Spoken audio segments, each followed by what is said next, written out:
teu Espírito Santo. É isso que nós oramos e te agradecemos em nome de Jesus. Amém.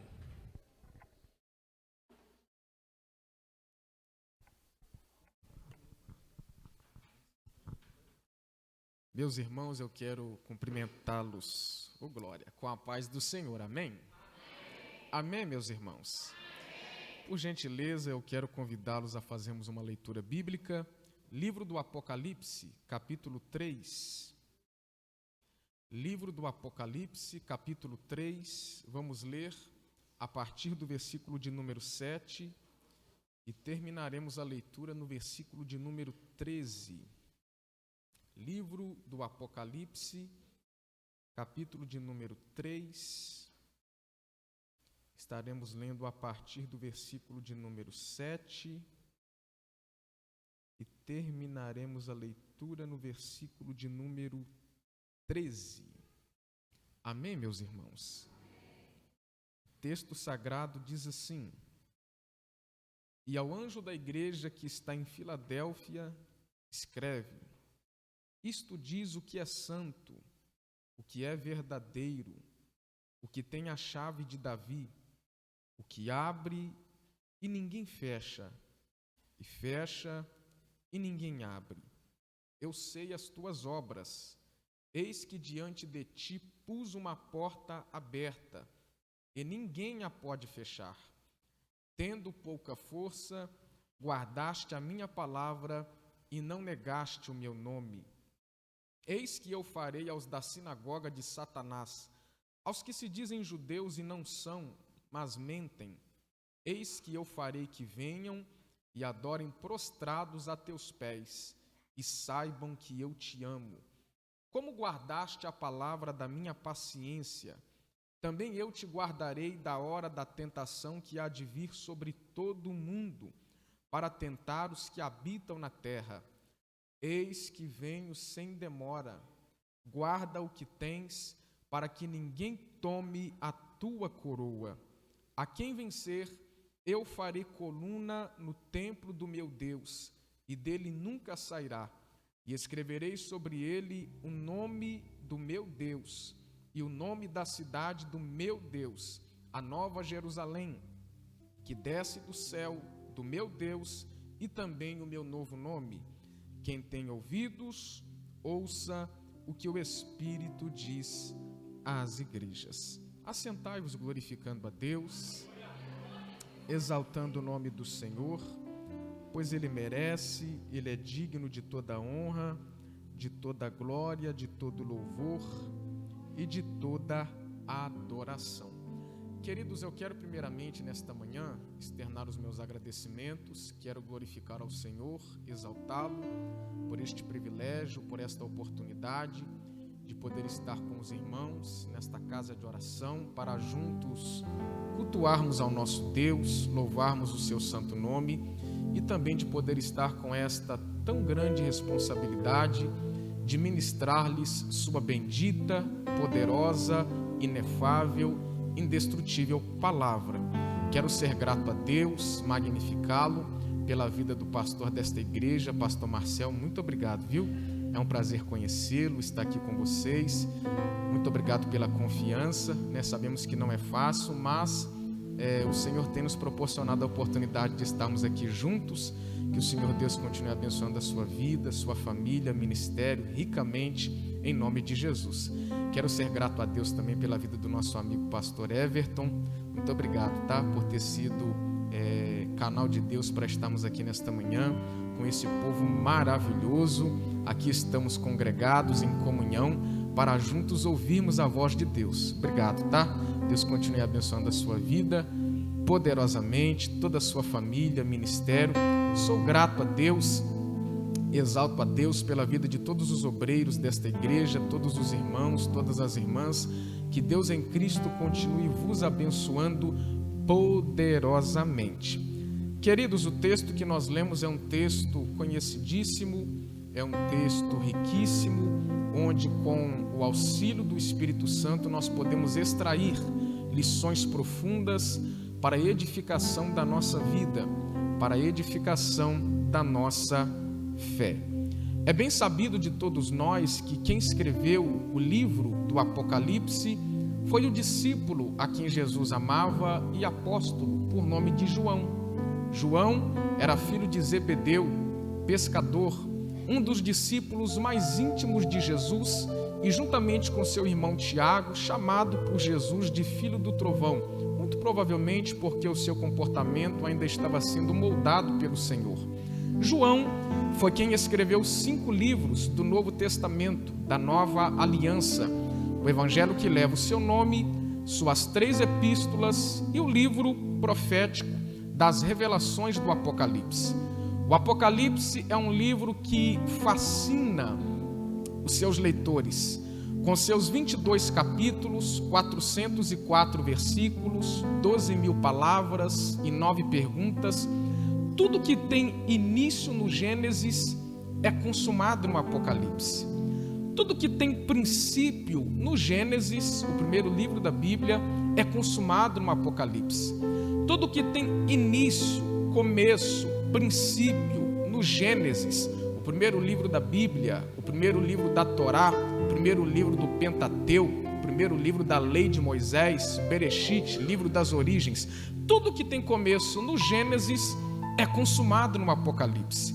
Vejamos, no Gênesis encontramos a criação dos céus e a terra. No Apocalipse há um novo céu, há uma nova terra. No Gênesis encontramos a criação do sol e a lua. No Apocalipse não haverá necessidade da luz do sol e da lua, pois Cristo, o Cordeiro, será a nossa luz. No Gênesis encontramos um jardim. No Apocalipse, a cidade santa, a nova Jerusalém. No Gênesis encontramos o casamento de Adão. No Apocalipse, as bodas do Cordeiro, Cristo e a igreja se encontrando nos ares. No Gênesis, o princípio do pecado. No Apocalipse, o fim do pecado. No Gênesis, o aparecimento de Satanás, o nosso acusador, o nosso adversário. E no Apocalipse, já está determinado, gente. Satanás será jogado num lago de fogo e enxofre, juntamente com seus demônios, o inferno e todos aqueles que rejeitam a Cristo e a sua mensagem. E a igreja estará onde? A igreja estará nas mansões celestiais, adorando, exaltando, bendizendo, glorificando aquele que vive e reina para todo o sempre. Você faz parte desta igreja. É por isso que o livro do Apocalipse, ele não é um livro de medos, ele é um livro que gera esperança para a igreja. A igreja não deve ter medo do livro do Apocalipse, pelo contrário, a igreja deve se regozijar ao ler, estudar e ouvir a mensagem do Apocalipse. Já viu? Existem pessoas que morrem de medo ao ouvir falar sobre o livro do Apocalipse, mas a igreja do Senhor Jesus, ela não deve ter medo do Apocalipse, porque este livro registra o triunfo final da igreja e o retorno glorioso do Senhor Jesus para buscar o seu povo. É por isto que a igreja deve glorificar a Deus, exaltar a Deus e regozijar-se ao ouvir a mensagem do Apocalipse. Este livro, ele foi escrito durante uma época de perseguição. Época de quê, gente? Durante uma época de perseguição, isto é, durante o reinado de Domiciano, imperador romano, por volta aí de 81 para 96 depois de Cristo. Domiciano, imperador romano, foi chamado de segundo Nero, que governou antes dele, por causa de sua veemência, com que perseguia e maltratava os cristãos, considerando-se uma divindade, exigindo adoração. Foi neste período de perseguição ao povo cristão que o apóstolo João foi exilado na ilha de Patmos, em razão do seu testemunho cristão, por causa da palavra de Deus. Patmos estava localizada no sul da Ásia Menor, que ficava aí cerca de 80 quilômetros distante da cidade de Éfeso. Segundo a tradição, João foi pastor em Éfeso. João morava em Éfeso, mas por causa dessa perseguição, dessa hostilidade ao povo cristão, ao povo de Deus, João é arrancado de sua comunidade de fé, de sua localidade, de sua cidade e levado em exílio para a ilha de Pátimos. Lembrando que nesse tempo, João era o único dos apóstolos de Jesus ainda vivo, com provavelmente mais de 80 anos de idade, quem sabe já com as suas muitas limitações físicas, seus cabelos brancos, barbas brancas, e mesmo assim ele é arrancado de Éfeso e levado para a ilha de Pátimos. Por que ele é levado para lá, Romário? Por que o imperador romano faz isso com o apóstolo João? João não era um bandido, João não era um ladrão, João não era um assassino, João não era um político em ascensão. Então por que ele é mandado para lá? Por causa de sua influência apostólica. Vamos lembrar quem foi João? João foi aquele que andou com Jesus. João foi aquele que ouviu Jesus. João foi aquele que aprendeu com Jesus. João foi aquele que deitava sobre o peito de Jesus. João foi aquele que, junto com Pedro e Tiago, em Mateus 17, ele viu Jesus se transfigurando diante deles, com as suas vestes resplandecentes. Então, a intenção de Domiciano, ao levar João para a ilha de Pátimos, era fazer com que a mensagem de João, a mensagem de quem?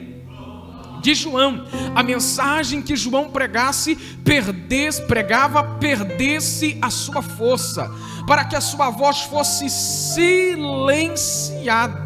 Aqui nós aprendemos que o verdadeiro discípulo de Cristo, o verdadeiro pregador do Evangelho, o verdadeiro missionário, o verdadeiro servo de Deus, aquele que se compromete a pregar autêntica mensagem do Evangelho, ele inevitavelmente sofrerá perseguições, rejeições, hostilidades, aflições pela causa do Evangelho de Cristo.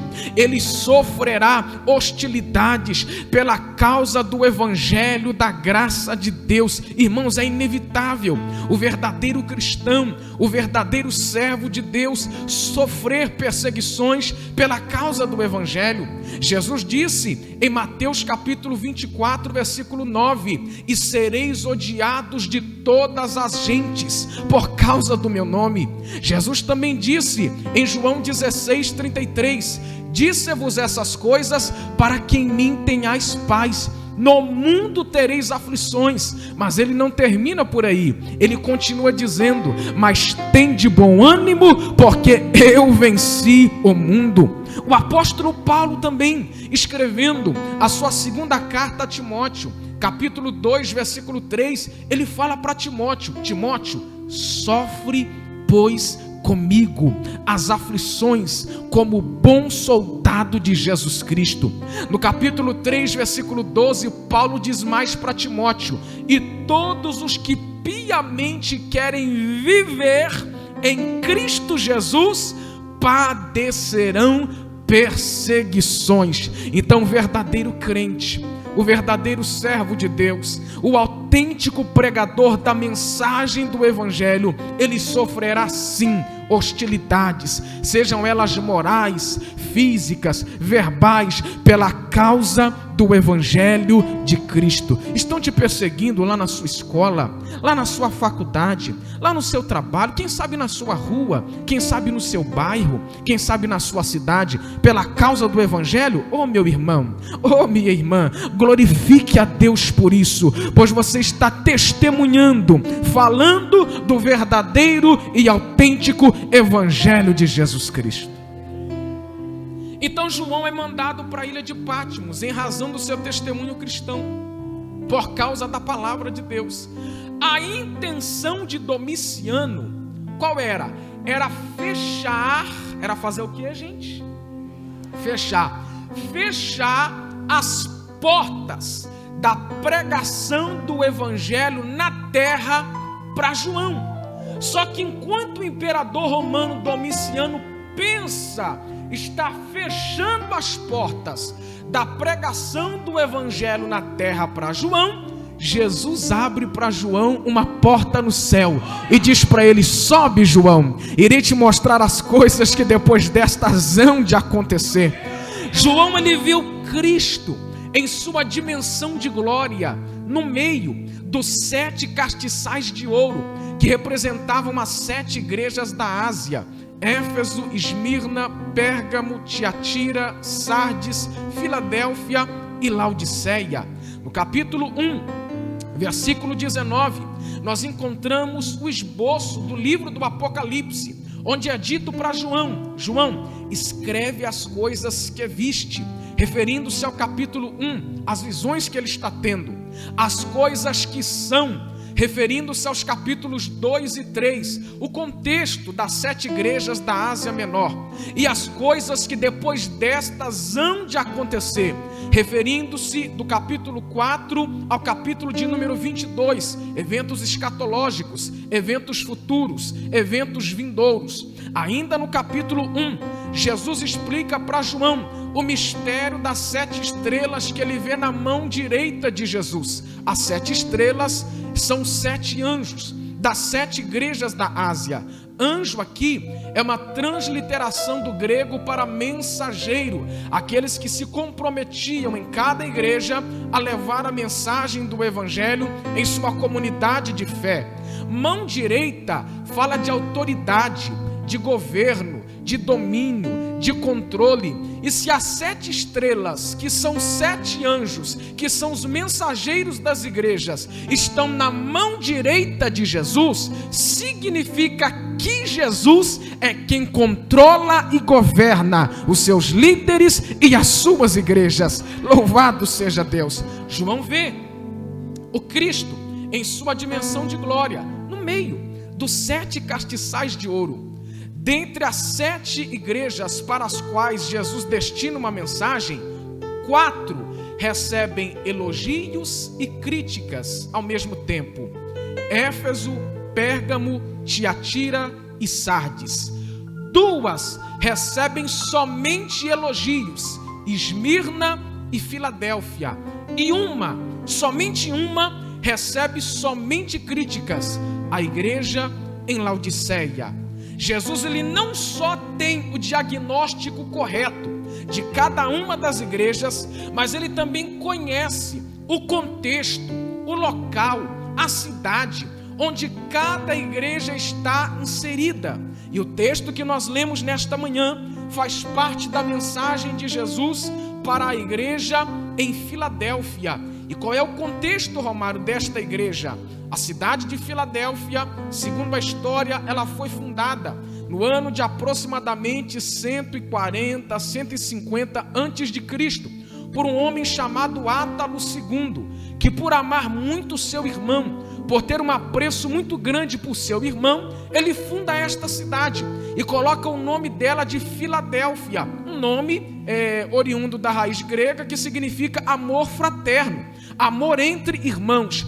Qual era a intenção de Átalo II ao fundar esta cidade? Aqui ele coloca o nome de Filadélfia. Era fazer de Filadélfia a porta-voz da cultura grega, do helenismo, da filosofia grega na província romana da Ásia Menor, onde o conhecimento humano, o antropocentrismo, o humanismo é enaltecido, é engrandecido, é estimado. Então, a intenção deste homem era fazer dessa cidade a porta-voz, a embaixada da cultura grega, da filosofia grega, do helenismo na província romana da Ásia Menor. Só que é neste lugar, aparentemente desfavorável, que Deus levanta parte da sua igreja para levantar a bandeira do Evangelho.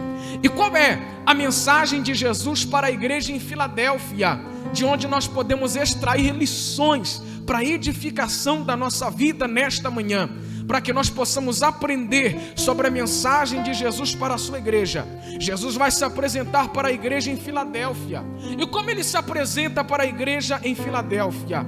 E ao anjo da igreja que está em Filadélfia, escreve. Como Jesus se apresenta? Isto diz o que é santo, o que é verdadeiro, o que tem a chave de Davi, O que abre e ninguém fecha. O que fecha e ninguém abre. Então, como Jesus se apresenta para aquela igreja? Isto diz o que é santo. Por quê? Porque Jesus é santo, puro, limpo, imaculado, incontaminado. Ele não peca, ele não erra, ele não falha, ele não se compromete com esquemas humanos, e a igreja deve tê-lo como modelo de santidade, separada para o uso exclusivo de Deus. Hebreus 12:14, segui a paz com todos e a santificação, sem a qual ninguém verá o Senhor. 1 Pedro 2:9, mas vós sois a geração eleita, o sacerdócio real, a nação santa, o povo adquirido, para que anuncieis as virtudes daquele que vos chamou das trevas para a sua maravilhosa luz. A igreja deve tê-lo como modelo de santidade. E nesta apresentação inicial de Jesus para essa igreja, isto diz o que é santo, é isto que nós aprendemos. A igreja deve ter Cristo como modelo de santidade, separada para o uso exclusivo de Deus. O que isto significa para nós? Em um mundo em que o pecado é tido como algo normal, a imoralidade sexual é tida como algo normal, a idolatria é tida como algo normal, o adultério é tido como algo normal, o pecado em geral é tido como algo normal, defendido, disseminado e até incentivado. Jesus continua chamando a sua igreja para viver em santidade. Jesus continua chamando a sua igreja para viver em santidade, para o uso exclusivo de Deus. Então ele se apresenta como aquele que é o santo. Ainda em sua apresentação, ele diz que é o verdadeiro. Isto diz o que é santo e o que é verdadeiro. Por quê, irmãos? Porque Jesus, ele não é uma verdade superficial. Jesus não é uma ideologia. Jesus não é um relativismo, né? Uma verdade relativa, que hoje é verdade, amanhã pode se tornar mentira. Não, Jesus não é um mito. Jesus não é uma fábula. Jesus não é uma lenda. Jesus não é uma vã filosofia. Não, Jesus, ele não peca, ele não erra, ele não falha, ele não mente. Ele é o verdadeiro, contrastando com a mentira. Porque nós aprendemos do próprio Jesus em João capítulo 8, versículo 44, que o mentiroso e pai da mentira é quem? O diabo. Mas Jesus, contrastando a mentira, ele é o verdadeiro. Quando nós abrimos a nossa Bíblia em João capítulo 8, versículo 32, nós encontramos Jesus dizendo: e conhecereis a verdade, e a verdade vos libertará. Mas que verdade é esta? João 8,36, ele disse: se pois o Filho vos libertar, verdadeiramente sereis livres. Então Jesus é o verdadeiro, a verdade, o Filho que liberta. Como assim? João 14,6, ele disse: eu sou o caminho, a verdade e a vida. Ninguém vem ao Pai senão por mim. João 17,17, santifica-os na verdade, a tua palavra é a verdade. João capítulo 1, versículo 1, no princípio era o verbo, e o verbo estava com Deus, e o verbo era Deus. João 1,14, e o verbo, que é o Logos, que é a palavra, que é a verdade, que é o Filho, se fez carne e habitou entre nós, e vimos a sua glória, como a glória do unigênito do Pai, cheio de graça e de verdade.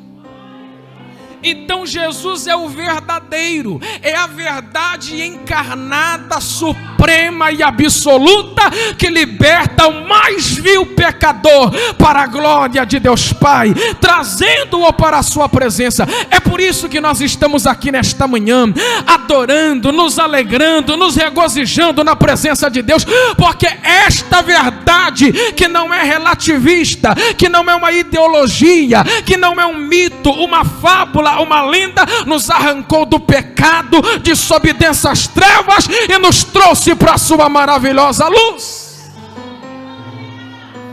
Oh, aleluia! Glória a Deus!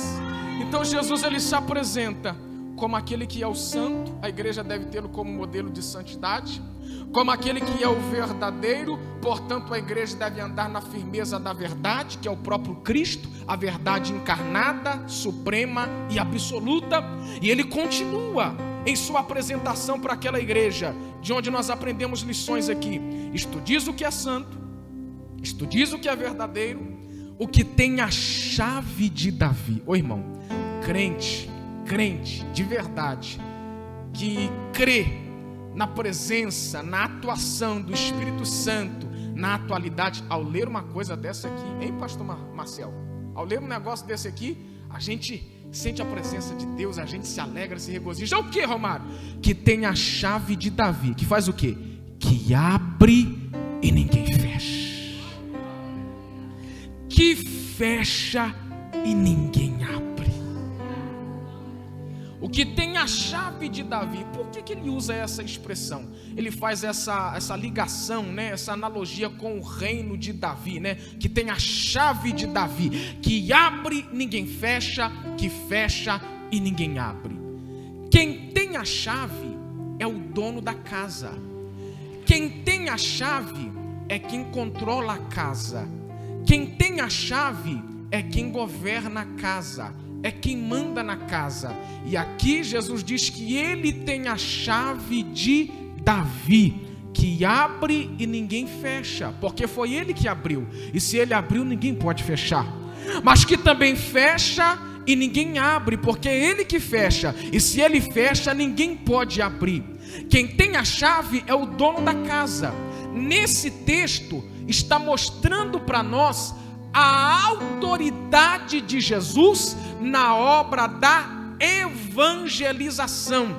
Jesus é o único que pode nos conduzir à presença de Deus. Jesus é o único que pode nos conferir acesso ao reino de Deus. Atos 4:12. E em nenhum outro há salvação, porque também debaixo do céu nenhum outro nome há dado entre os homens pelo qual devamos ser salvos. A chave está na mão dele. 1 Timóteo capítulo 2 versículo 5. Porque há um só Deus e um só mediador entre Deus e os homens. Quem? Jesus Cristo, homem. Somente por meio de Jesus é que nós temos acesso ao reino de Deus. A chave está na mão dele. Ele abriu a porta da salvação. A oportunidade está aberta, mas chegará um dia que ele mesmo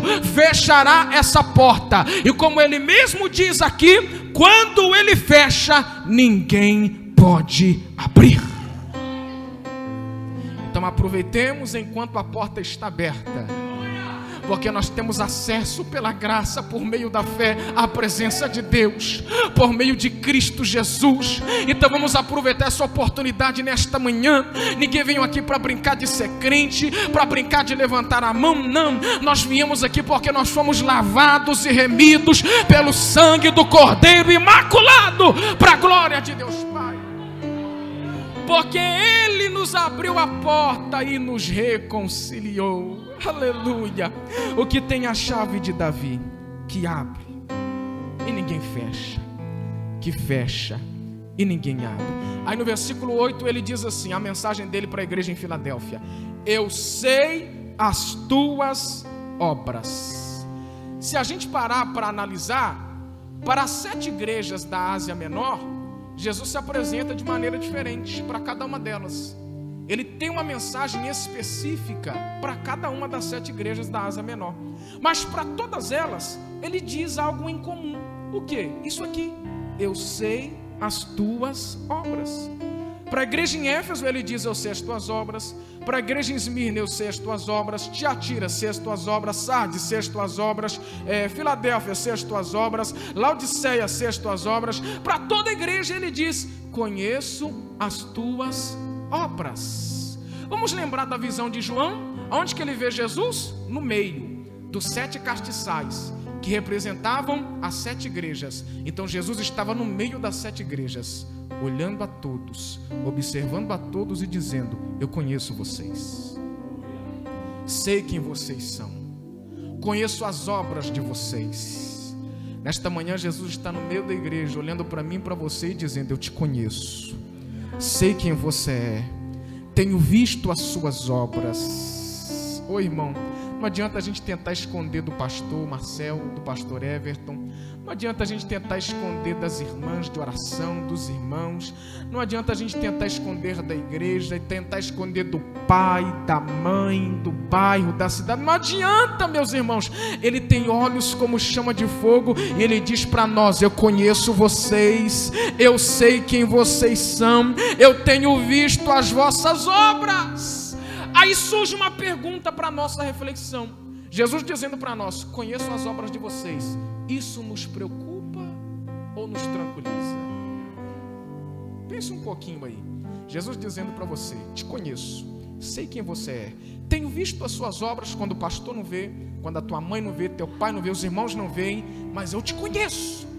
Isso nos preocupa ou nos tranquiliza?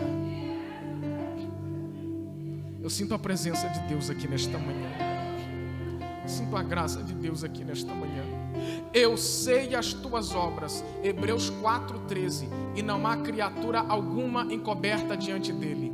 Antes todas as coisas estão nuas e patentes aos olhos daquele com quem temos de tratar. Eu sei quem você é. Nos preocupa ou nos tranquiliza?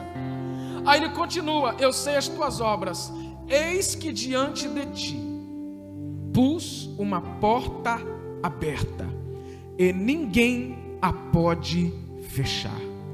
Quem foi que colocou a porta aberta diante da igreja em Filadélfia? O próprio Cristo. E ele mesmo disse: ninguém a pode fechar. Mas que porta aberta é esta que Jesus colocou diante do anjo daquela igreja, diante daquela igreja? Que porta é essa?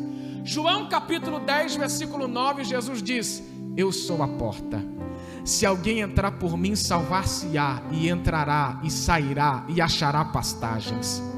Mateus capítulo 7, versículo 13, versículo 14, Jesus disse: entrai pela porta estreita, porque larga é a porta e espaçoso o caminho que conduz à perdição, e muitos são os que entram por ela. E porque estreita é a porta e apertado o caminho que leva à vida, e poucos há que a encontrem.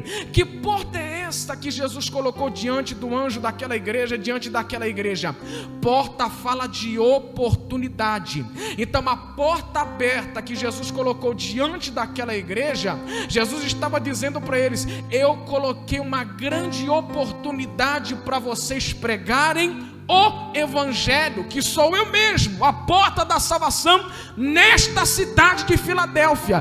Por mais que aparentemente seja um ambiente desfavorável, um ambiente de cultura humanista, antropocêntrica, eu coloquei esta porta para a pregação do evangelho nesta cidade para vocês, e ninguém pode fechar. Ô irmãos, vejamos. A cidade de Filadélfia era tida como porta-voz da filosofia grega. Então a igreja estava cercada de oportunidades para pregar este evangelho da salvação. O que é que nós aprendemos aqui? Vejamos as dificuldades, as situações em que nós estamos vivenciando como a porta aberta para a pregação do evangelho. Às vezes nós até reclamamos: na minha casa eu sou o único crente, no meu trabalho eu sou o único crente, meu patrão é uma treva, só misericórdia. Quem sabe Deus não te colocou lá para que você pregue este evangelho da salvação. Quem sabe não é uma porta aberta para a pregação do evangelho, aonde Jesus deseja salvar almas naquele lugar através da sua vida. Vejamos esses desafios como uma porta aberta para a pregação do evangelho. E foi ele que colocou a porta aberta, e se ele colocou a porta aberta, ninguém pode fechar. Ele colocou uma porta aberta para a pregação do evangelho nesta cidade. Ele tem usado os seus servos aqui em Miraí, desta igreja, e esta porta aberta que ele colocou diante desta igreja, nós devemos aproveitar para anunciar, para proclamar, para falar as verdades do evangelho da graça de Deus. Ninguém pode fechar. Aí ele continua: tendo pouca força, guardaste a minha palavra e não negaste o meu nome. Tendo pouca força, guardaste a minha palavra e não negaste o meu nome. Para uma igreja perseguida e de pouca força, Jesus a parabeniza por sua fidelidade. Para uma igreja perseguida e de pouca força, Jesus a parabeniza por sua lealdade. Sabe o que Deus quer de nós nesses últimos dias, como sempre quis? Fidelidade, lealdade a Ele, a sua palavra. Num mundo, num contexto de perseguição, de hostilidades, num contexto onde o pecado é disseminado, incentivado, Jesus deseja a fidelidade da sua igreja, fidelidade de mim, fidelidade de você. Para uma igreja perseguida e de pouca força, Jesus a parabeniza por sua fidelidade. Tendo pouca força, a igreja em Filadélfia era uma igreja pequena, numericamente falando, diante do enorme fluxo de pessoas que passavam por aquela cidade. Era uma igreja pobre, diante do das enormes fortunas que circulavam pela cidade. Era uma igreja sem expressão social, no meio de um povo filosoficamente evoluído. Mas é naquele lugar que Jesus já parabeniza por sua fidelidade, onde aquela igreja está com uma oportunidade de anunciar o evangelho da salvação. Tendo pouca força, guardaste a minha palavra e não negaste o meu nome. Tendo pouca força. Por que, irmãos? Nós devemos reconhecer a nossa pouca força e que a nossa força, de fato, ela vem do Senhor. Eu me lembro do apóstolo Paulo, pastor Everton, na sua segunda carta aos Coríntios, igreja, capítulo 12, versículo 9, quando Jesus disse para Paulo: a minha graça te basta. Por quê? Porque o meu poder se aperfeiçoa na sua fraqueza. Aí Paulo diz: pelo que sinto prazer nas fraquezas, nas injúrias, nas necessidades, nas perseguições, nas aflições, porque quando estou fraco, aí é que estou forte. Tendo pouca força, guardaste a minha palavra e não negaste o meu nome. Era uma igreja de pouca força, mas era uma igreja fiel. Era uma igreja de pouca força, mas era uma igreja leal. Era uma igreja perseguida, hostilizada, afligida pelo sistema mundano na época, mas era uma igreja que não negava Cristo, que não negava a palavra, que não abandonava as verdades da palavra de Deus. O mundo se dobrando diante das ideologias malignas, mas a igreja se mantinha de pé. E hoje Deus está falando conosco: a igreja não pode se curvar, a igreja não vai se dobrar, a igreja não vai se prostrar diante desse bezerro de idolatria, diante desse sistema pecaminoso. A igreja vai permanecer de pé, porque ela guarda a palavra de Jesus Cristo. Aleluia. Estamos vivendo num contexto em que a igreja do Senhor Jesus, ela tem sido pressionada de todos os lados. A gente vai para a internet, a igreja tem sido pressionada. A gente liga a televisão, a igreja está sendo pressionada de todos os lados, a negar a palavra, a abandonar a palavra, a rejeitar a palavra, a ignorar a palavra, a relativizar a palavra. Não, a palavra tem que ser atualizada, a palavra é relativa, não é bem assim, ela não é a palavra de Deus, ela contém parte da palavra de Deus. Estão tentando relativizar a palavra. A igreja está sendo pressionada de todos os lados a negar a palavra, a abandonar a palavra, a rejeitar a palavra, a negar a Cristo, abandonar a Cristo, a substituir o verdadeiro, autêntico, genuíno, completo, suficiente evangelho por um outro evangelho, que eu não gosto nem de chamar de evangelho, um evangelho mais palatável, um evangelho que não discorda dos meus pecados, um evangelho que rejeita Deus e centraliza o homem, suas vontades pecaminosas. Mas a igreja que guarda a palavra, ela permanecerá de pé, leal, fiel, anunciando que Jesus Cristo é poderoso e em breve Ele voltará para buscar a sua igreja. Tendo pouca força, guardaste a minha palavra e não negaste o meu nome. Guardaste a minha palavra e não negaste o meu nome. Aí no versículo 9 ele continua: eis que eu farei aos da sinagoga de Satanás, aos que se dizem judeus e não são, mas mentem. Eis que eu farei que venham e adorem prostrados a teus pés e saibam que eu te amo.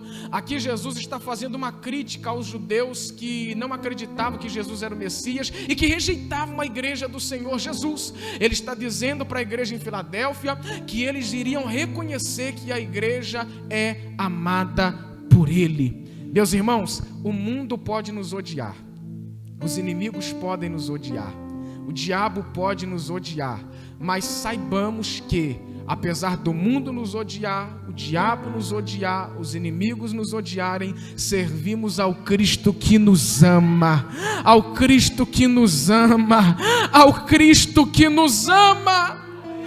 Aí no versículo 10, Jesus faz uma promessa: como guardaste a palavra da minha paciência, também eu te guardarei da hora da tentação que há de vir sobre todo o mundo, para tentar os que habitam na terra. João capítulo 14, versículo 23, Jesus diz assim: se alguém me ama, guardará a minha palavra.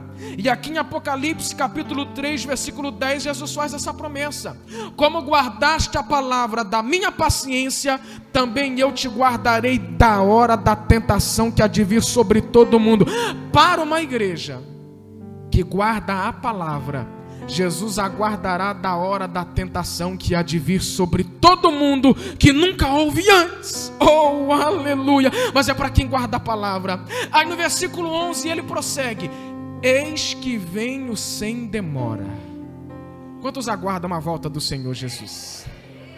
Você ainda crê, irmãos? Porque às vezes nós temos que ouvir, né, pastor?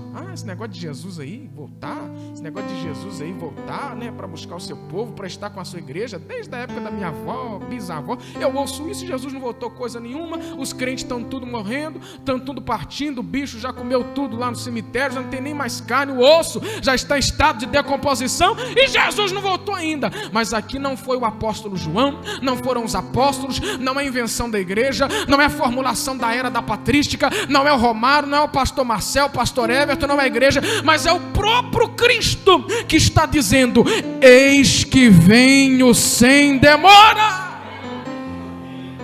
Se ele falou, está falado, irmãos. Eis que venho sem demora. Aqui Jesus está alertando quanto à iminência de sua volta. O arrebatamento é um dos eventos proféticos mais empolgantes da Bíblia Sagrada, pois ele será a completude da salvação, onde os salvos em Cristo terão seus corpos transformados, literalmente glorificados. 1 Coríntios capítulo 15, a partir do versículo 54, Paulo diz: quando isto que é corruptível. Quem aí tem aquela, tudo que tem it, né? Tendinite, bursite, artrite, artrose, quando aquilo que é corruptível se revestir da incorruptibilidade, e aquilo que é mortal se revestir da imortalidade, então cumprir-se-á a palavra que está escrita: tragada foi a morte na vitória.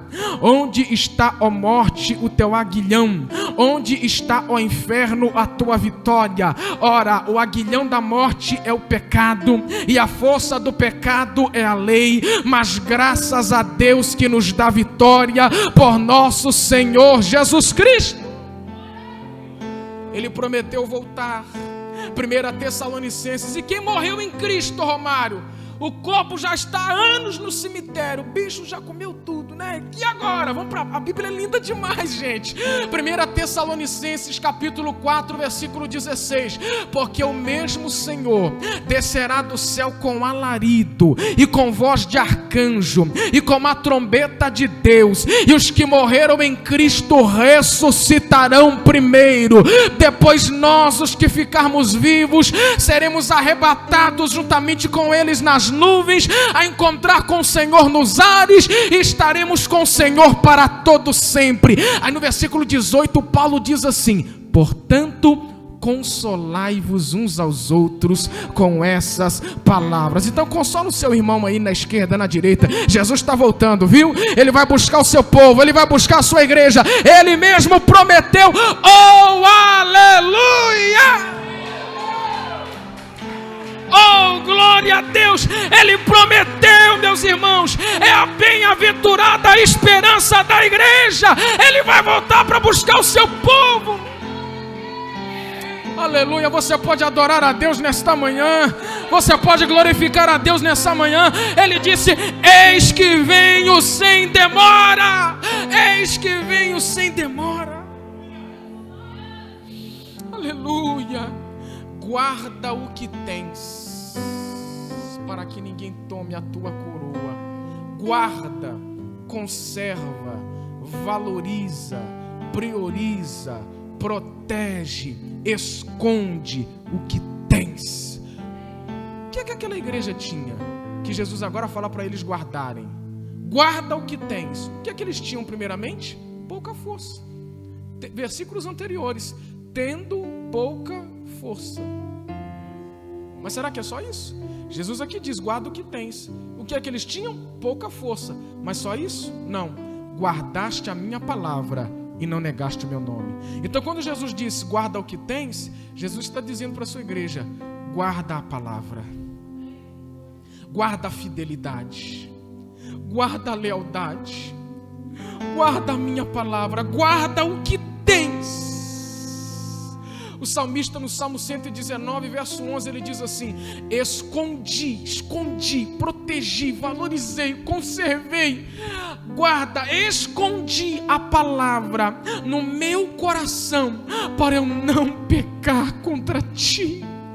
Guarda o que tens, guarda a palavra, para que ninguém tome a tua coroa. A igreja deve guardar a palavra, proteger a palavra, valorizar a palavra, esconder a palavra. Guarda o que tens, guarda a palavra, guarda a fidelidade, guarda a lealdade. O mundo está se curvando, se dobrando, mas a igreja vai permanecer guardando a palavra, conservando a palavra, protegendo a palavra, escondendo a palavra no coração. Guarda a palavra. Mas o que nós devemos guardar? Guarda o coração. Provérbios 4, 23, sobre tudo que se deve guardar, guarda o teu coração, porque dele procedem as saídas da vida. Sabemos que o coração é o centro das nossas emoções. E por que nós devemos guardar o nosso coração? Por esta razão. Por isso que a palavra deve estar guardada dentro de nós, no nosso coração, guardando o nosso coração. Por quê? Mateus capítulo 6, versículo 19, a seguir, Jesus diz assim: não ajunteis tesouro na terra, onde a traça e a ferrugem tudo consomem, e os ladrões minam e roubam, mas ajuntai tesouros no céu, onde nem a traça e a ferrugem consomem, e nem os ladrões minam e roubam, porque onde estiver o vosso tesouro, aí estará também o vosso coração. A prioridade da igreja, o tesouro da igreja é a palavra de Deus. Mas o que a igreja deve guardar? A fidelidade, como eu disse. A fé verdadeira no Cristo que morreu, que ressuscitou, que foi assunto aos céus e prometeu voltar para buscar a sua igreja. Lembra do apóstolo Paulo? Eu estou terminando. Lembra do apóstolo Paulo? Segunda carta a Timóteo, capítulo 4, versículo 7. No seu segundo encarceramento romano, ele está prestes a morrer como um mártir, um pregador do evangelho. E ele vai escrever para Timóteo na sua segunda carta, por volta de 67 depois de Cristo, capítulo 4, versículo 7. O que é que ele diz para Timóteo? Combati o bom combate, acabei a carreira, guardei a fé. Vamos guardar a palavra, vamos guardar a fidelidade. Guarda o que tens. Aí no versículo de número 12, Jesus faz mais uma promessa: a quem vencer. Então é para os vencedores. Tem vencedores aqui? A quem vencer, eu o farei coluna no templo do meu Deus, e dele nunca sairá. Ora, por que Jesus usou essas palavras? A quem vencer, eu farei coluna, né? A coluna sustenta, né? Eu farei coluna no templo do meu Deus. Por que Jesus usou essa linguagem? Como Jesus conhecia o contexto onde a igreja estava inserida, então Jesus vai usar o contexto cultural para transmitir a sua mensagem, para que aquela igreja entendesse sua mensagem. A cidade de Filadélfia era uma cidade que tinha um solo vulcânico. Então, frequentemente, sofria com abalos sísmicos, tremores de terra, terremotos. Frequentemente, as ruas eram prejudicadas, rachadas. Os monumentos, as colunas da cidade eram constantemente tombadas ao chão. Então, para um povo que vivia em meio aos terremotos, Jesus diz: eu vou fazer de você uma coluna inabalável. Aqui Jesus está prometendo segurança e estabilidade eternas. Aí ele continua: eu farei coluna no templo do meu Deus, e dele nunca sairá, e escreverei sobre ele o nome do meu Deus e o nome da cidade do meu Deus, a nova Jerusalém que desce do céu do meu Deus, e também o meu novo nome. O que é isso? Pertencimento eterno, cidadania da nova Jerusalém. Jesus dizendo para a igreja em Filadélfia: aí em Filadélfia vocês são rejeitados, menosprezados, tidos como gentalhas por esse povo aí que está ao redor. Mas saibam de uma coisa: vocês pertencem a mim e são cidadãos da nova Jerusalém. Ô irmão, breve a igreja estará na nova Jerusalém. É promessa do Cristo Todo-Poderoso que edificou a igreja. Nós somos cidadãos da nova Jerusalém. É promessa de Cristo para nós. Aí no versículo 13 ele termina: quem tem ouvidos, ouça o que o Espírito diz às igrejas. Se coloque de pé nesta manhã, glorificando a Deus, exaltando a Deus, bendizendo a Deus, honrando a Deus com o seu louvor, com a sua vida, com o seu culto. Quem tem ouvidos, ouça o que o Espírito diz às igrejas. Só não ouvem a voz de Deus os endurecidos, tardios de coração. Quem tem ouvidos, ouça o que o Espírito diz às igrejas. O que é que Deus tem falado conosco nesta manhã? Guardemos a palavra, guardemos a fidelidade, permanecemos fiéis, leais a Ele, porque Ele fez uma promessa para os fiéis. Ele fez uma promessa para os vencedores, para aqueles que guardam a sua palavra. Eis que venho sem demora, eu farei coluna no templo do meu Deus. Ô irmão, neste mundo a gente pode sofrer perseguição, hostilidade, rejeição, doenças, tristeza, dor, morte, mas a nossa esperança é que em breve estaremos com Ele para todo sempre na eternidade.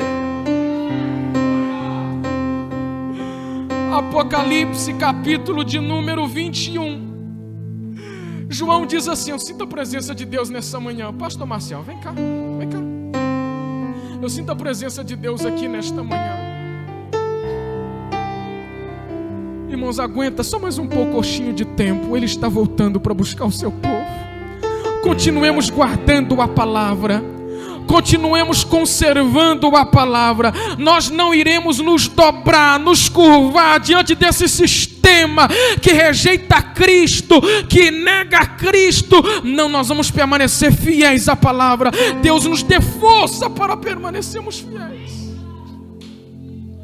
Apocalipse capítulo 21. Se você quiser glorificar a Deus, fique à vontade quando eu fizer a leitura desse texto. Se você quiser fechar os seus olhos e entronizar o Senhor, glorificar o seu nome, fique à vontade. O texto bíblico diz assim, eu creio nisso, irmãos: e vi um novo céu e uma nova terra, porque já o primeiro céu e a primeira terra passaram e o mar já não existe. E eu, João, vi a santa cidade, a nova Jerusalém, que de Deus descia do céu, adereçada como uma esposa ataviada para seu marido. E ouvi uma grande voz do céu que dizia: eis aqui o tabernáculo de Deus com os homens, pois com eles habitará, e eles serão seu povo, e o mesmo Deus estará com eles e será o seu Deus.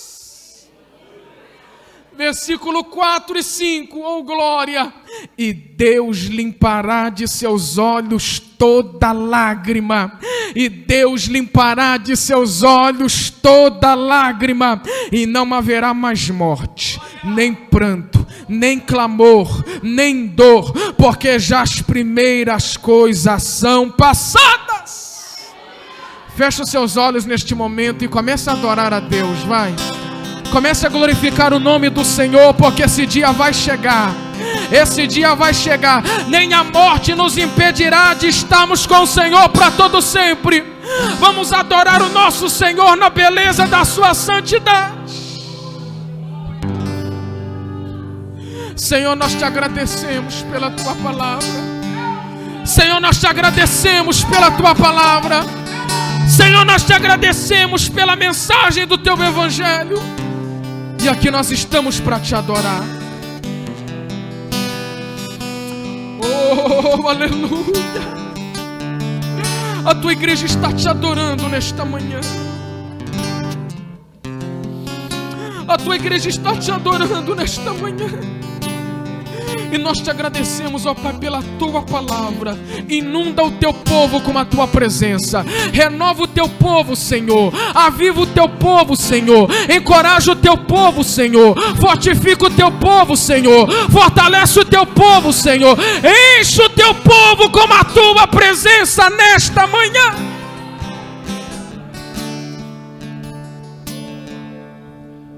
Aleluia.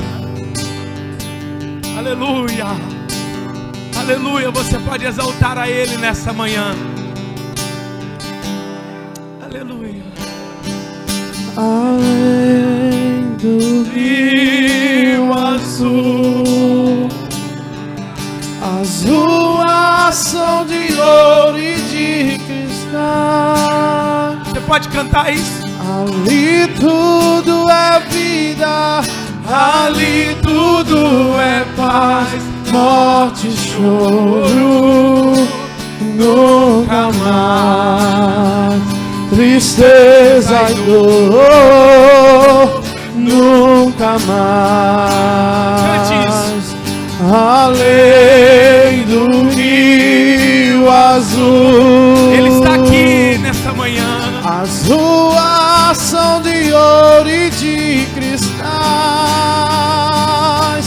Ali tudo é vida, ali tudo é paz.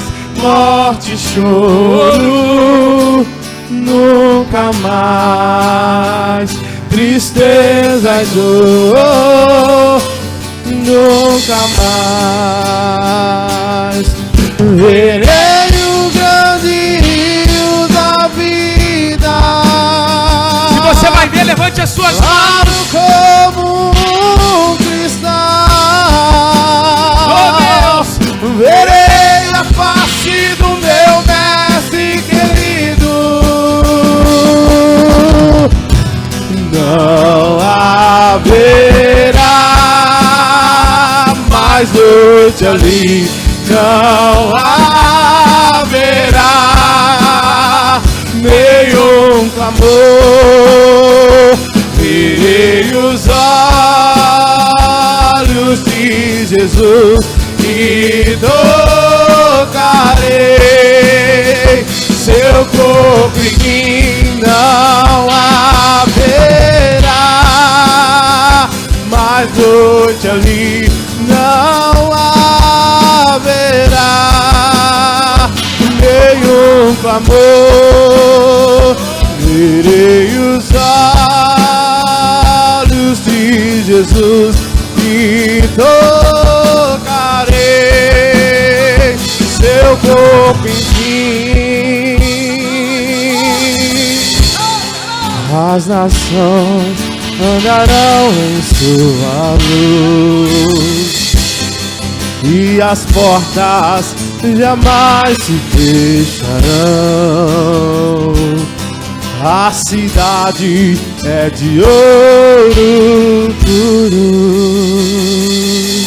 de jaspe é seu muro, além do rio azul. Se você vai morar no céu, morte, choro, tristeza e dor, nunca mais, nunca mais.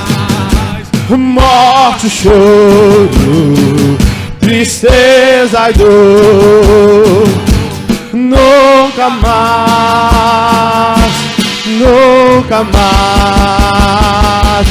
Morte, choro, nunca mais, nunca mais. Não haverá mais noite ali, não haverá nenhum clamor. Verei os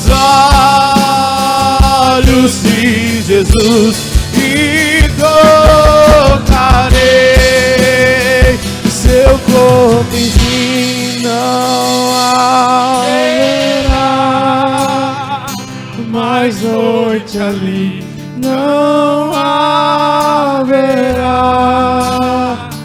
nenhum clamor. Verei os olhos de Jesus e tocarei seu corpo em mim. fala para o seu irmão assim: nós vamos estar na Nova Jerusalém. Nós estaremos lá. Aleluia! Aleluia!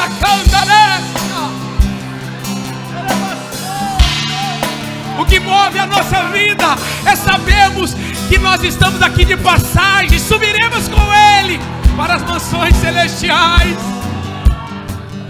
Aleluia! Chegará um tempo, irmãos, que com o Senhor eternamente nós estaremos em adoração, servindo, adorando. Ele enxugará dos nossos olhos toda lágrima. E o arrebatamento começa dentro de nós. Se você é um salvo em Jesus, começou dentro de você já. E é isso que eu entendo no meu coração, irmãos. Pastor Romário, deixa eu te falar. Nós estamos vindo na escola dominical ministrando sobre 1 Tessalonicenses. E esses últimos dias a gente só falou do céu, do arrebatamento da igreja. E a última Santa Ceia, domingo passado, eu ministrei Apocalipse 21, a realidade do céu. Mais do que nunca, o que tem ouvidos ouça o que o Espírito diz à igreja. Santificação, vida no altar, comunhão com Deus, ser igreja, buscar as almas, ser sal, ser luz. É a igreja que será arrebatada com Cristo Jesus. Para edificar a sua fé, pastor, você falou muitas coisas aqui na pregação que a gente está falando durante esses dias. E eu tenho certeza, irmãos, que Deus está nos preparando para aquele grande dia. Que possamos estar preparados para a glória e louvor do nome do Senhor. Amém? Deixa eu dar os avisos. Presta atenção. Hoje à noite o pastor Romário vai estar conosco de novo. Quem gostou diz amém. Pastor Romário vai estar aqui novamente hoje à noite. Chama uns 10 lá para vir. Convide alguém. Eu tenho certeza que Deus vai salvar pessoas. Eu tenho certeza que o Espírito Santo vai alcançar corações. Deus tem uma palavra para nós. E vai ter um feijão mexicano abençoado. Tia Mina está fazendo lá desde sexta-feira. Vem para a cantina, vem para o culto, traga mais vasilhas. E o azeite só vai parar quando as vasilhas parar. Amém? Então, em nome de Jesus, hoje à noite, 19h30, porção dobrada. Deixa eu falar outra coisa. Eu anotei ali. Me dá, por favor, meus amigos. Isso.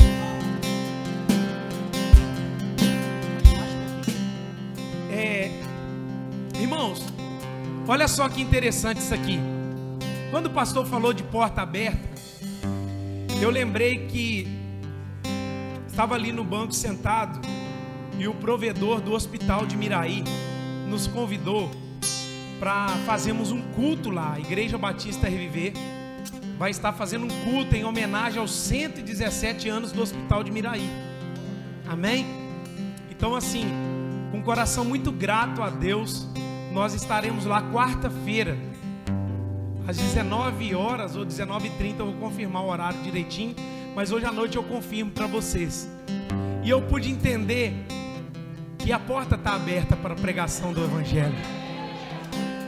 Convidou a igreja, vai ter uma missa e vai ter um culto, quarta-feira agora, e nós estaremos, 19 horas, nós estaremos lá naquele culto. Eu quero convidar vocês, vai ser do lado de fora do hospital, ali na rua, eles vão fechar o trânsito, vai ser um culto abençoado.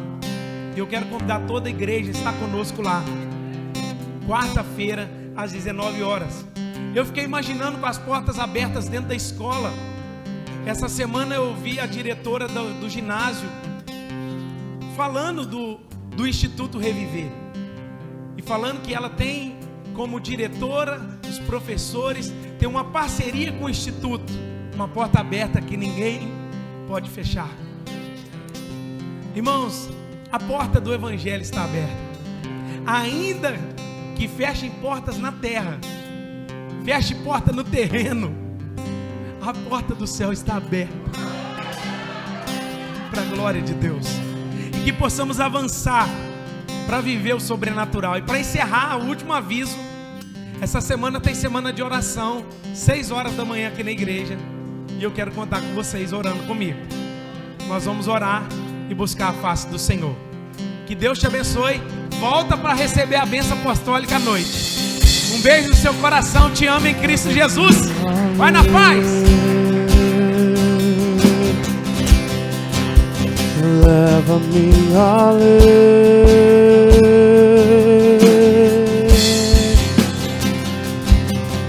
ao nível mais profundo de intimidade contigo, ó Senhor.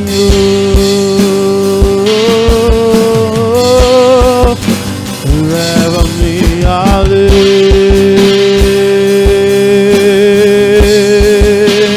leva-me além,